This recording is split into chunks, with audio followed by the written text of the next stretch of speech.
దేశవ్యాప్తంగా ఒకసారి కులగణన చేయాలని ప్రతిపక్షాలు కొన్ని ఏళ్ల సంధి డిమాండ్ చేస్తున్నప్పటికీ ప్రస్తుతం కేంద్రంలో ఉన్నటువంటి బీజేపీ ప్రభుత్వం దేశమంతటా మేము కులగణన చేయము, కులగణనకు మేము వ్యతిరేకం, హిందువులంతా ఒకటే, బాటెంగేతో కటెంగే అనే నినాదాలతోనే నిన్న మొన్న దాకా వ్యవహరించింది. అయితే ప్రస్తుతం బీజేపీ మాత్రం అనుకోని విధంగా ఒక యూటర్న్ అయితే తీసుకుంది.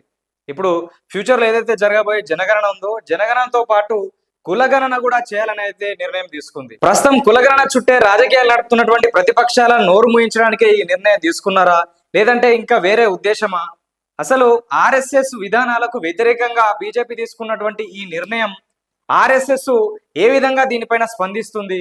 ఇది బీజేపీ ప్రభుత్వానికి కావచ్చు, పార్టీకి కానీ ఏమన్నా ఇబ్బందికరమైనటువంటి పరిస్థితిని క్రియేట్ చేసే అవకాశం ఉందా అని ప్రస్తుతం దేశవ్యాప్తంగా అయితే ఒక చర్చ నడుస్తుంది. మన దేశంలో మతం కంటే కులమే బలమైంది. ఏ రాష్ట్రంలో చూసినా కులం చుట్టే రాజకీయాలు నడుస్తుంటాయి. స్వాతంత్రం అనంతరం 2011లో కాంగ్రెస్ పార్టీ నేతృత్వంలోని యూపీఏ ప్రభుత్వం కులగణన కోసం సామాజిక ఆర్థిక సర్వే చేపట్టింది. కానీ రాజకీయ ఎత్తుగడల మధ్య ఆ డేటాను విడుదల చేయలేదు.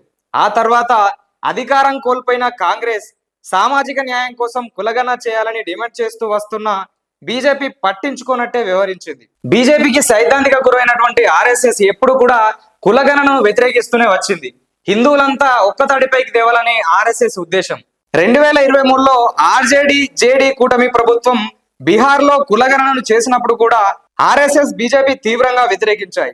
కర్ణాటక, తెలంగాణ రాష్ట్రాల్లో కులగణన చేసినప్పుడు కూడా కుల ఆధారిత ఓటు బ్యాంకు రాజకీయాలను వ్యతిరేకించాయి. ప్రతిపక్ష పార్టీలు కుల విభజనలను రెచ్చగొట్టి ఎన్నికల లబ్ధి పొందుతున్నాయని విమర్శించాయి.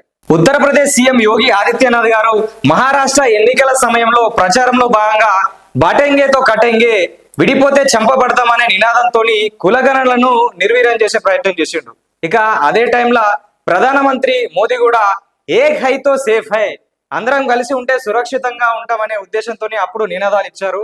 మరి ప్రస్తుతం ఈ బీజేపీ ప్రభుత్వం యూటర్న్ తీసుకొని కులగణనను చేపిస్తామని అయితే నిర్ణయం తీసుకుంది. ఇప్పుడు తన నిర్ణయానికి ఈ యూటర్న్ కు ఏమని సంజాయిషి చెప్పుకుంటారో వేచి చూడాల్సిందే. అయితే ఈ నిర్ణయం బీజేపీకి స్వల్పకాలిక రాజకీయ లబ్ధిని ఇవ్వచ్చు, కానీ దీర్ఘకాలంలో అనేక సవాళ్లను తెచ్చిపెడుతుంది. కులగణన హిందుత్వ సిద్ధాంతానికి విరుద్ధంగా కుల ఆధారిత రాజకీయాలను మరింత బలపరుస్తుంది. కులం మన దేశ రాజకీయాల్లో బలమైన శక్తిగా కొనసాగుతుంది. దానిని మతం పేరు చెప్పి తొలగించలేం.